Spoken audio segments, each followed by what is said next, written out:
Hey guys, Casual Chrono here. For my character development series this time around, I decided to try focusing on a tank. And Soira AS, Prey, and Radius AS are kind of the current meta tanks. Prey not quite as high up as the other two, but definitely Soira and Radius are very powerful. Radius is fairly straightforward. I'm not sure if making a video about her really would be of much help to people. I probably will down the road. But Soira is a little more confusing because she's a tank, but you don't build her quite like a tank. Typically when you think of tanks in RPGs, you think high health, high defense, or high magic defense, stats like that. So things that would give her high defense, for example, the Elpis bangle is one of the strongest defensive bangles in the game. It even gives some health, so you think, oh, Soira's a tank, I should give her the Elpis bangle. And let's give her some badges that give her some extra health. So here we have a Soira that has 11,500 health. Her grasta are also all health related, 300 base health for each one, and each one has the 300 HP ore. So really nice, right? 11,500, strong gear, etc. So to test this out, what I have, I'm using some manifest fights because I can't use the test dummy. I need something that actually hurts my team. So I've been playing around with Asuka's manifest fight. I have Suzette in the background, basically so I can swap her in and end the fight quickly. I can promise you I don't have any sharing grasta on Suzette, so Suzette is not affecting Soira in any way whatsoever. And that's why she's also in the back row. For healing, I have Tetra only. I don't have any other sidekicks. So, let's take a look at this fight. So this is Soira built simply defensively, high health, etc. Soira has a few abilities. Floor Breeze reduces the enemy's power and intellect and inflicts rage. So in other words, I can decrease the amount of damage coming in with Floor Breeze. It also stacks 3 times. It's not additive, it's not like it's a 90% power increase or decrease, but you know, every little bit helps. She has Foi Sincere, which improves her physical resistance by 50% and her type resistance by 50%, and it lasts 5 turns. If she's in a zone, she also gains a shield based on her health. And then I have Binding Armor, which simply improves physical resistance by 70% and only lasts for 3 turns. Foi Sincere and Floor Breeze are the two that I use most of the time in my fights. She also has Noblesse Oblige. For that turn only, attacks that hit all allies would only hit her. However, she takes double damage as a result.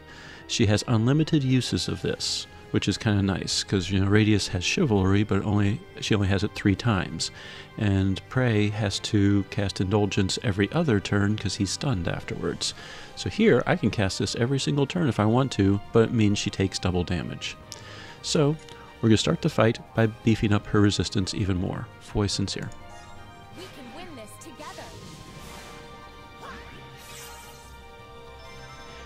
And now I'm going to cast Noblesse Oblige to give us an idea of how much damage she takes. So Butterfly Dream did 1700 damage. Doesn't really matter, Tetra healed it, no big deal. Lunar Laceration, 600 damage. Again, not a big deal, she's tanking pretty well. This Shadow attack, 3800 damage.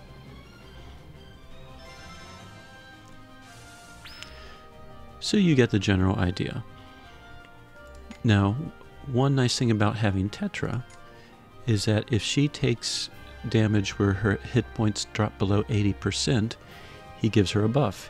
He buffs her max health, and he buffs her physical and magical resistance by another 30%. So right now, she has her Foi Sincere buff, and now she has an additional 30% resistance.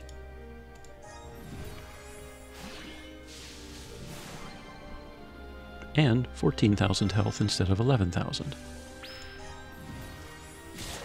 So Utopia just did 7,700 damage, basically half of her health. And her buff is probably wearing off, so we should do this. So now we have Tetra's aura plus the Foi Sincere aura. Butterfly's Dream, 900 damage. And remember, this is double damage because Noblesse Oblige doubles the damage. The Lunar attack does another 600.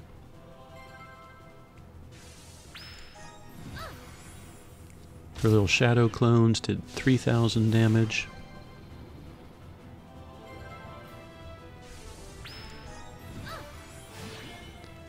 We'll do one more little round of this. Utopia does 7,300. So you get the idea. 7,000 damage, though, is a lot for a tank to take, even when buffed. Now, I could use Floor Breeze over and over again and reduce the damage. We can win this together. So that's what we're going to do next to showcase that ability. Floor Breeze number 1. It's preemptive, so it always goes first. You'll see the butterfly attack only did 170. And you'll see right there, it has 1 stack. Floor Breeze stack number 2. The lunar attack only does 140 damage now. Stack number 3. Those shadow clones that were doing 3,000 now did extremely small amount. Now keep in mind that Noblesse Oblige was doubling that damage, so we're going to Foi Sincere.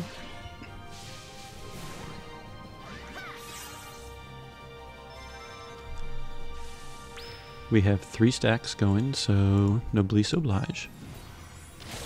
Utopia only did about 500 damage. Now at some point the stacks do start to disappear, so we need to make sure they stay up. We can win this together. Okay, we're going to Noblesse Oblige again for the next 2 turns and see the damage. So the butterfly only did 120 damage. Not bad at all. Lunar did 50.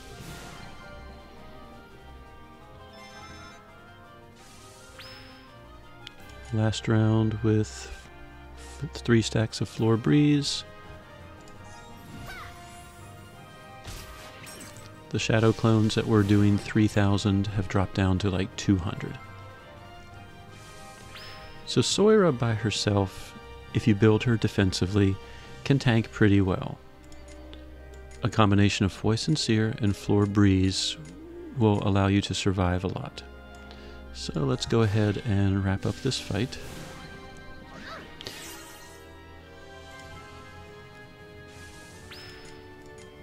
Let's bring in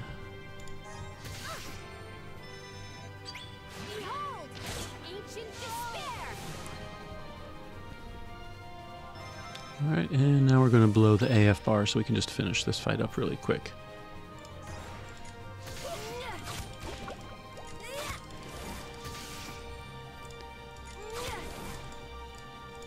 So that is one way to build Soira. However, I don't believe that's the best way to build her. And I'm going to show you why. Pride comes before the fall. Soira has an ability called Critical Guard. And we're going to discuss that because I think that's very, very beneficial. Only 2 characters in the game have Critical Guard right now. Her and Dunrith Alter. The Critical Guard effect basically takes your luck skill, divides it by 500, multiplies it by 75%, and it has a cap. So if we do that calculation right now, her luck right now is 255. If I divide that by 500, I get 0.51. If I multiply it by 75%, it boils down to 38.25%. So the critical guard means that all sources is reduced by about 38%, which is really nice. However, how often does she crit?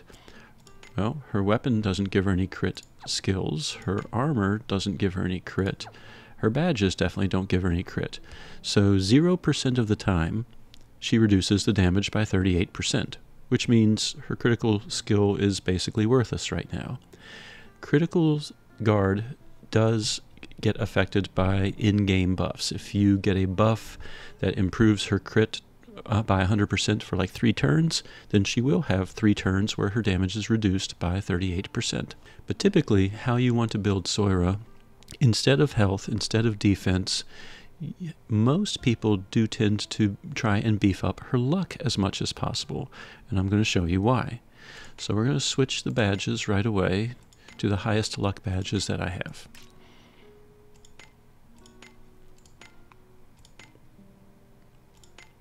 Which right now are only 35 luck badges. The Elpis Bangle, as awesome as it is, there are other pieces of gear that improve your luck. And the Grace Armlet is one of them. It improves luck. And then, instead of a Dryad Spear, I want to pick any weapon that has a 100% critical rate to make sure that her critical guard is active all of the time. So the Elpis Spear is one such weapon. However, the Elpis Spear, with the overthrow effect and critical rate, I usually tend to give the Elpis Spear to characters that do damage, and she's not really a damage dealer in this sense. So I could look through and see what else has 100% or 70%. For example, the Prismatic Pick, her critical rate would be 70%, which means 70% of the time her damage would be reduced. Well, I do have the Void Lance, and it has a critical rate of 100%. So if I equip the Void Lance, that means 100% of her time her damage will be reduced by her luck value. Now because I equipped the Grace Armlet and 2 luck badges, her luck is now 350. If I throw that into the equation, 350 divided by 500 is 0.7. You multiply that by 75% and you get 52.5. So that means 100% of the time her damage is reduced by 52.5%. Now, in the process, you'll notice, of course, that her health decreased tremendously. Instead of having 11,000 health, she only has 6,800. Her defense and magic defense have also decreased because I'm not using quite as strong of a bracelet. But let's see how that works practically.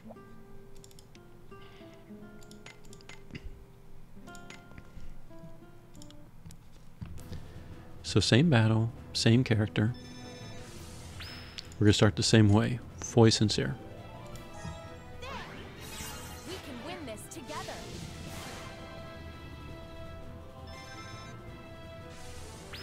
And we're going to do the same thing as before. Now that we've cast Foi Sincere, we're going to cast Noblesse Oblige a few times. And remember that means she does take double damage. But 100% of the time, thanks to her weapon, her damage is being reduced naturally by just over 50%. And I've also factored in now Foi Sincere into that as well. So the Butterfly Dream did about 900 damage.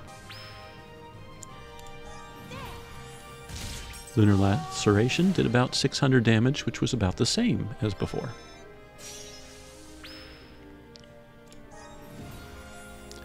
Her little shadow clones did 2,900 damage.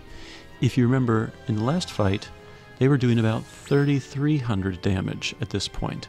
So even though she has less health and less defensive gear, they did less damage.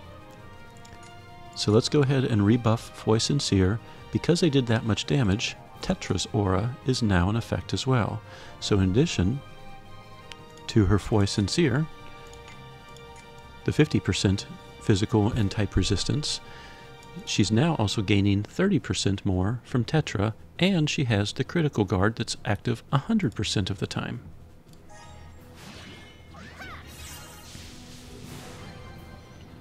In fact, if I want to have some real fun, I can also cast Binding Armor, which improves her physical resistance by 70%.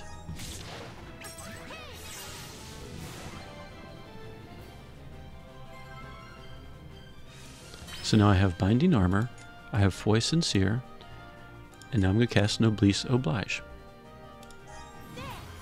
We can win this together.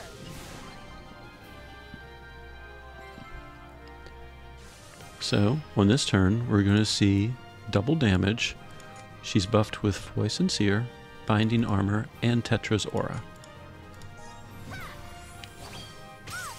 The double damage, the butterfly attack, did 170 damage. See, we'll do Binding Armor again. Lunar Laceration, you'll notice, did 124. If it had been double, it would have been about 240. Alright, we're going to Noblesse Oblige, so we're going to take double damage this turn. And her Shadow Clones, 1400.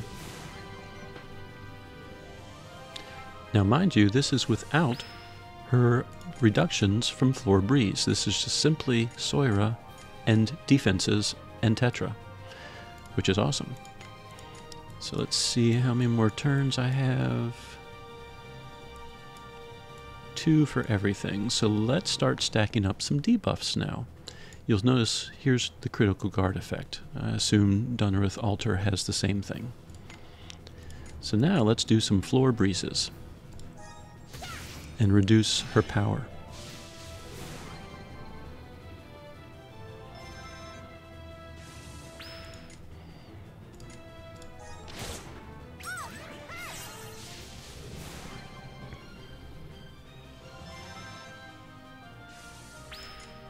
Second Floor Breeze stack, right there, you can see the number 2.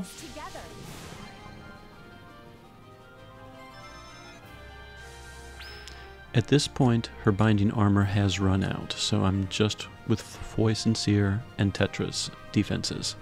But I also now have a 3 stack. Butterfly Dream did 65 damage. Now we'll cast Binding Armor.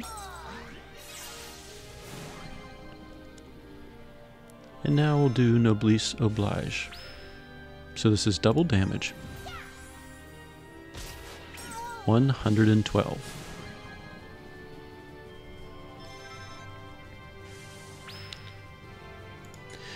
Now every 3 turns, you'll notice that her Floor Breeze is starting to fade. If you want to keep the stacks up, you need to make sure that you restack them. Then you're good for 3 turns.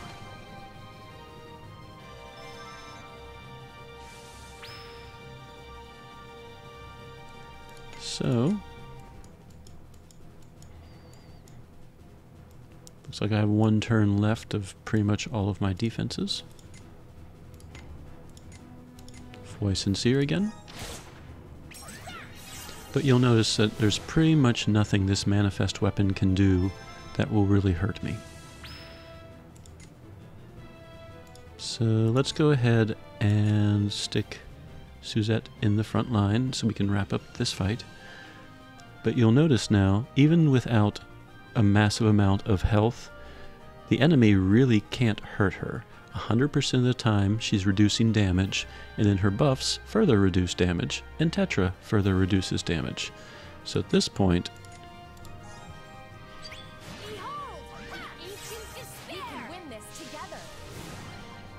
Soira's, I don't want to say invincible, because she's not, but it's pretty hard to really do much damage to her at this point. So let's wrap up this fight and then showcase a little bit more about this Critical Guard.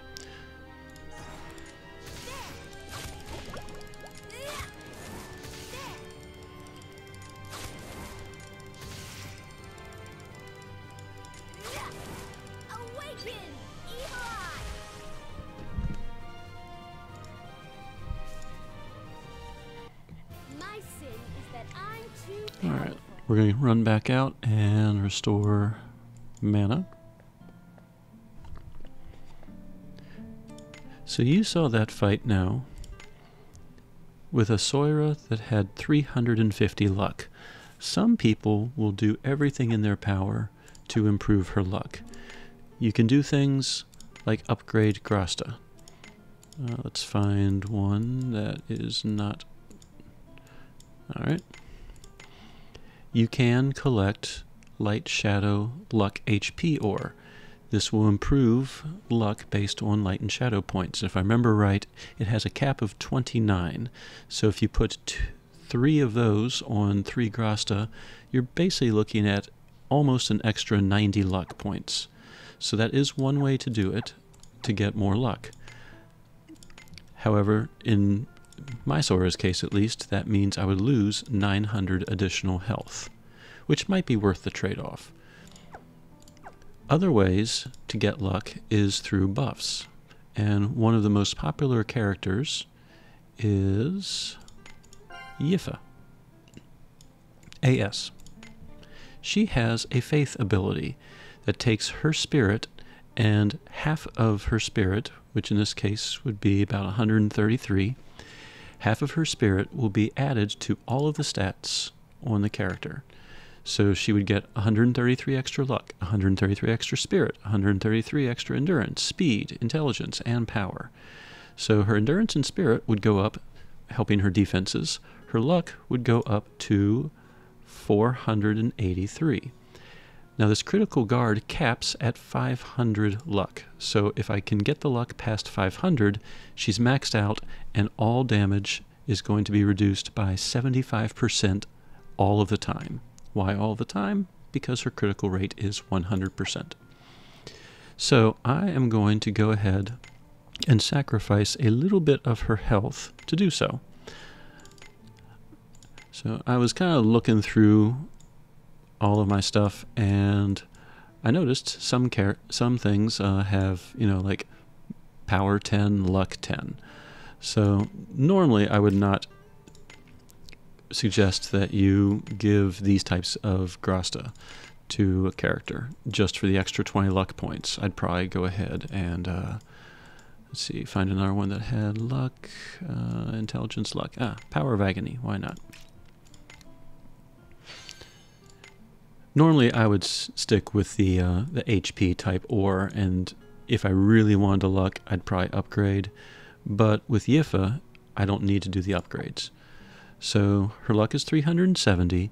If Yifa adds her 133, that should put me right at the 500 luck mark. So let's see how max luck affects that same fight.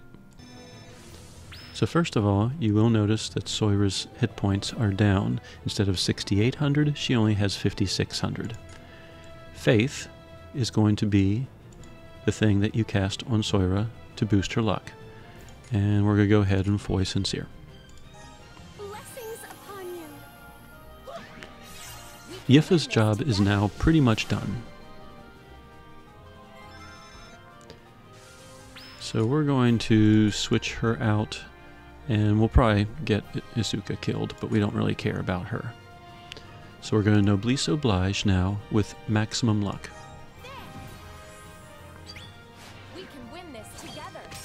Already, Butterfly's Dream is down into the double digits. She's naturally reducing the damage by 75% because that's the cap, and she has an additional 50% resistance. It's multiplicative, so it's not like 75% plus 50%, because that would be over 100%, and anything over 100% means she wouldn't be taking any damage. But we know that's not the case. We're going to go ahead and do Noblesse Oblige and see if we can eventually get Tetra's aura to kick in. Lunar Laceration just did 53 damage.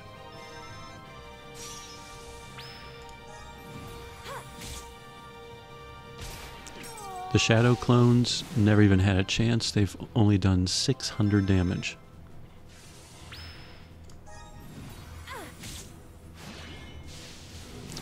Now I believe this next attack will knock her down. I did this fight a few times to see. Yep, she went below 80%. Alright, So now we have a Soira who has Tetra's Aura, physical magical resistance improved by 30%. And that's right now all she has. So let's go ahead and Foy Sincere. We're still trying to get her killed. We can win this together. And to have some fun, we're going to go ahead and Binding Armor. Improve her physical resistance by 70%. And now we're going to Noblesse Oblige. This is it. Finally got Azuka out of the way. One more Binding Armor. The Shadow Clones were doing 116 damage. If we had Noblesse Oblige, they would have done 200.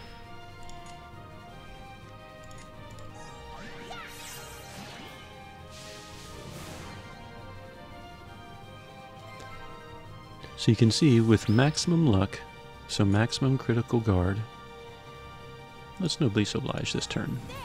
For Utopia, 1200 damage. Not much at all.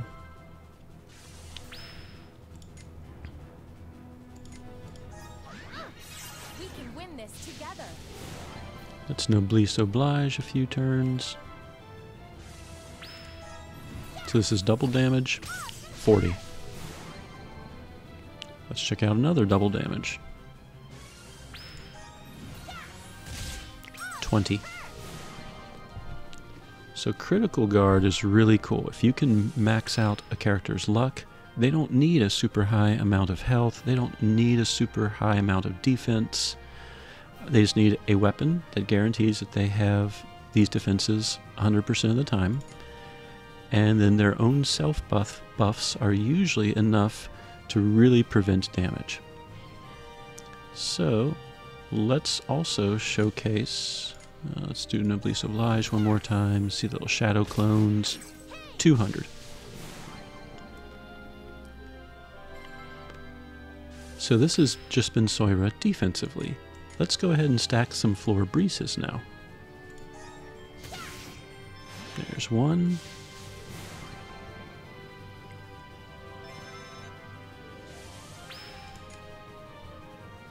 Foy Sincere, get that buff going again. That Utopia attack did 84 damage. Floor Breeze number 2. We can win this together.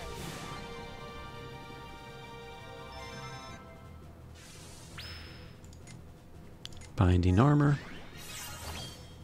14 damage.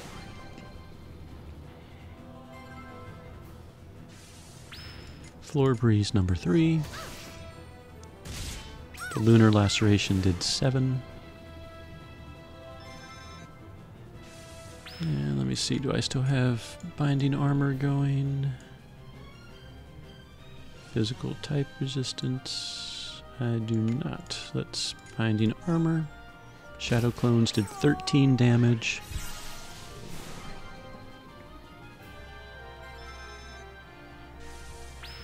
Again, always keep an eye out, make sure those 3s aren't blinking. If they're blinking, that means we're about to run out.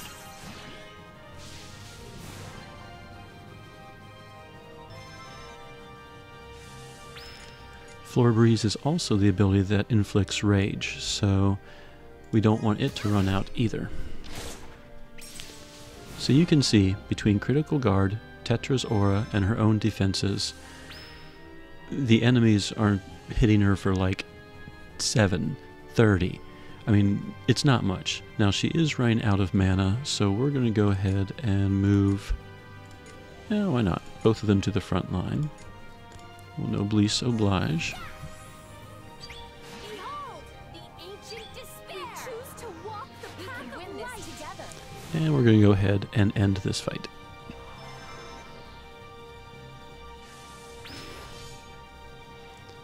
Alright. Blessings upon you. Testify. Yeah, let's have some fun. We're going to Bolt of Bahamut it. Oh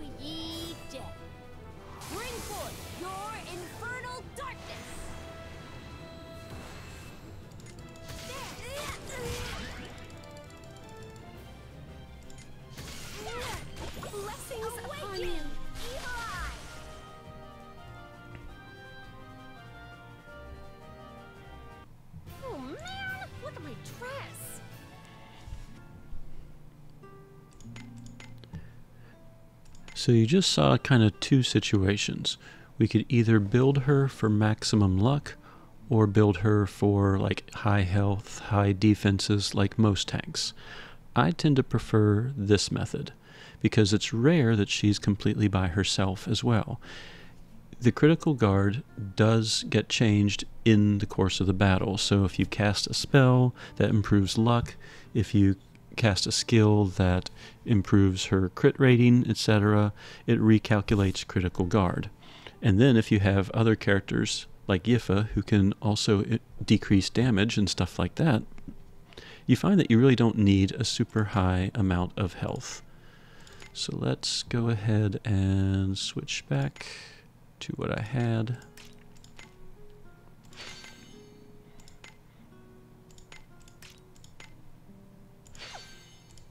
Whoops, and skill-wise, I actually tend not to use binding armor too much. I tend to have elemental guard since it does help the rest of the party. And I do have a self-healing because I happen to have that grasta equipped. It gives 300 health and I threw on an extra 300. That is kind of how Soira works. Let's test her out in some more practical situations now. So let's see Soira in action with a relatively free team. I have Morgana, who's completely free, equipped with just some basic gear, no grastas, aside from his own. I have Azami AS with some decent gear. Power badge is just a 35 power badge, and she has the power of pain grastas, basically the ones I use on Cesta most of the time. So she's going to be my main damage dealer. 7, he's not a free character, but he is a relatively common character from draws, and the main reason I have him is Monsoon deploys the Wind King stance when there's not another zone in effect. So he is going to be my zone setter. Soira, of course, I have her with the Void Lance, Grace Armlet, and 2 luck badges for her base 350, and her grasta I have given the Light Shadow points. Since she pops up a lot in draws, she has 153 light points. So her grasta with the Light Shadow hit points are giving her a much larger boost than the regular HP or upgrades. So all 3 of those have Light Shadow, meaning that her base health is now 7,400. And then in the back row, I have Curio, who's basically just holding some grasta so that Azami can do more damage. And I have a different manifest fight to start with, Serene, who is an earth user, so wind is pretty good against earth. As far as sidekicks, I chose one that's relatively free as long as you've completed the quests. I've chosen Iridian, and I've chosen his healing form. So at the end of every turn, he's going to restore some of my team's health and mana. And he has an aura when anything takes wind damage, including my own team, the power intellect goes down. Well, Serene is going to definitely take some earth or some wind damage. So let's see Soira and this relatively free team in action against Serene's level 10 manifest fight. Clocking in for duty. Soira, first turn, always buffs her defenses. I always go with Foi Sincere. We'll go ahead and drop the Wind Zone. And Monsoon has the added benefit of adding pain. We're going to go ahead and reduce her wind resistance. And just to be on the safe side, Morgana's going to reduce her power a little bit more.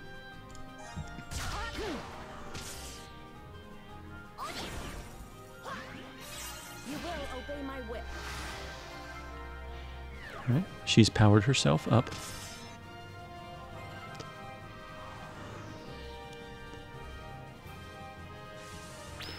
If I check statuses, I can see all my buffs right here. I see my critical guard and everything. So now, she does have a shield based on her max health because she's in a zone. So she actually has a shield for another 7,900 health. And that's listed right there. Shield HP, 7,400 health for 3 turns. So even though she was built for luck, she has basically the equivalent of 15,000 health right now. Anyway, we're going to go ahead and now he is going to improve the team's earth resistance by 30% with Tailwind. We're going to go ahead and Fierce Gale Slash, see how much damage that does. At this point I don't need to heal, so he's just going to Miracle Punch. Soira, since this lasts for 5 turns, can now start working on Floor Breeze and reducing her power even further.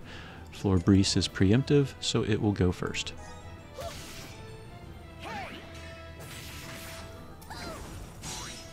And you'll see that her Rock Whip attack did 0 damage to Soira.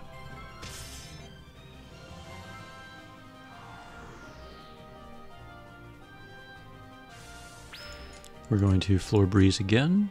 We're going to, at this point, I guess just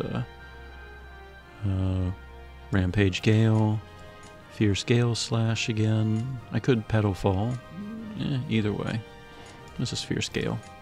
Miracle Punch. So her damage has been reduced even further. You will see that her next attack did 0 damage to Soira.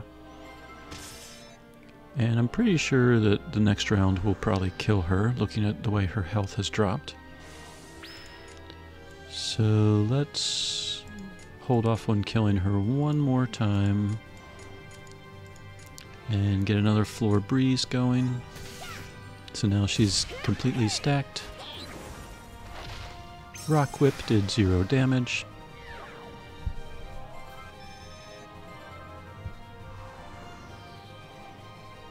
And in general, you can see I'm keeping Rage up with Floor Breeze, and I'm keeping her defenses up with Voice and Seer.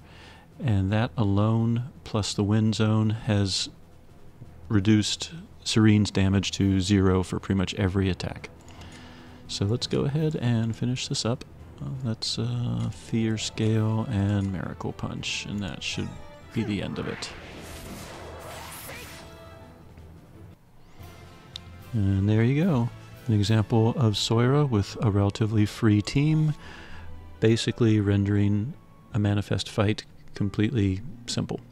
Normally in these character development series, I also try to give you an example of Soira with an advanced team.